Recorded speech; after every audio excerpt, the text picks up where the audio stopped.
भगवान सब देखता है। एक सेठ के घर एक बूढ़ा रोज भीख मांगने आता था, लेकिन सेठ रोज उसे गालियां देता और भगा देता। इतना कुछ हो जाने के बावजूद भी उसके मुंह से सिर्फ यही निकलता कि भगवान तुम्हारे पापों को माफ़ करे। एक दिन सेठ बहुत परेशान था, क्योंकि उसे व्यापार में बहुत नुकसान हो गया था कि तभी उसके दरवाजे पर वही भिखारी आ गया।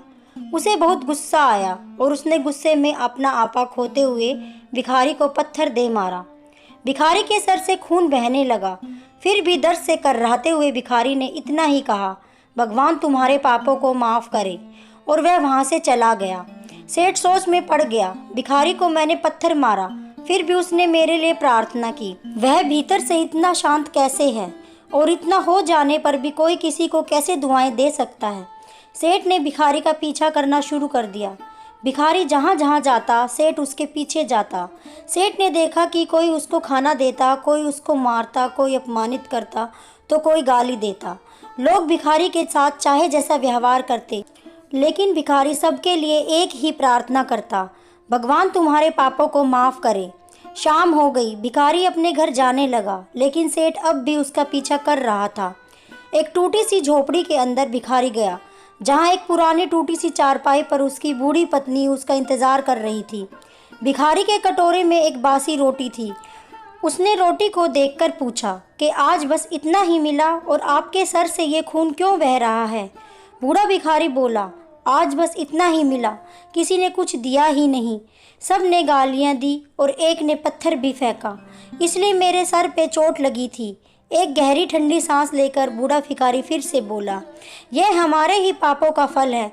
कुछ सालों पहले जब हमारे पास सब कुछ था, तब हम किसी की भी मदद नहीं करते थे। हम भी दूसरों को गालियाँ देते थे। क्या कुछ नहीं था हमारे पास हर चीज़ ज़रूरत से ज़्यादा थी, लेकिन हमने कभी दान नहीं किया। और उससे भी बुरा हमने उस अंधे भिखारी के साथ किया, जो हमारे द्वार पर भीख मांगने आया करता था। बूढ़ी पत्नी की आंखों में आंसू आ गए। वह बोली, हाँ, हम उस बेचारे अंधे के साथ बहुत बुरा करते थे, उसका अपमान करते थे, उसे खाने के लिए रोटी की जगह कागज़ दिया करते थे, उसका मजाक उड़ाया करते थे और कभी कभी मारा भी करते थे। मैंने कभी उसको रास्ता नहीं दिखाया। एक बार मैंने उसके मुंह पर मिट्टी भी फेंकी, और वह हमेशा दुखी होकर यही कहता था कि भगवान तुम्हें तुम्हारे किए की सज़ा देगा, भगवान तुम्हारे पापों की सज़ा ज़रूर देगा। उसका श्राप सच हुआ और हम इस दुख भरी ज़िंदगी में आ गए। भिखारी बोला, हाँ, उसका श्राप सच हुआ, इसलिए मैं किसी को बद्दुआ नहीं देता, चाहे कोई मेरे साथ कैसा भी बर्ताव करे। मैं हमेशा उसके लिए प्रार्थना करता हूँ। मैं नहीं चाहता कि कोई भी हमारे जैसी ज़िंदगी का अनुभव करे, किसी को भी हमारे जैसे दुखों का सामना करना पड़े। सेठ वहीं पर छुपकर यह सारी बातें सुन रहा था। अब उसे सब कुछ समझ में आ गया था। भिखारी और उसकी पत्नी ने वह रोटी मिल बांट कर खाई और भगवान को धन्यवाद बोलकर सो गए। अगले दिन वह भिखारी फिर से भीख मांगने सेठ के घर गया। सेठ ने पहले से गर्म रोटियां उसके लिए बनवा कर रखी थी। उसे देते हुए सेठ विनम्रता से बोला, माफ़ कर दीजिए बाबा, मुझसे बहुत बड़ी गलती हो गई। बूढ़ा भिखारी बोला, भगवान तेरा भला करे। इतना कहकर वह आगे निकल गया।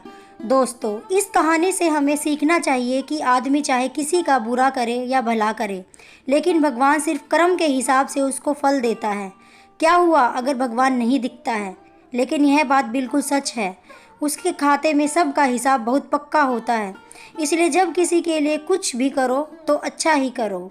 दोस्तों, आपको ये हमारी कहानी कैसी लगी हमें कमेंट सेक्शन में ज़रूर बताएं, और अगर आपको हमारी कहानी अच्छी लगी तो लाइक और सब्सक्राइब करना ना भूलें। धन्यवाद।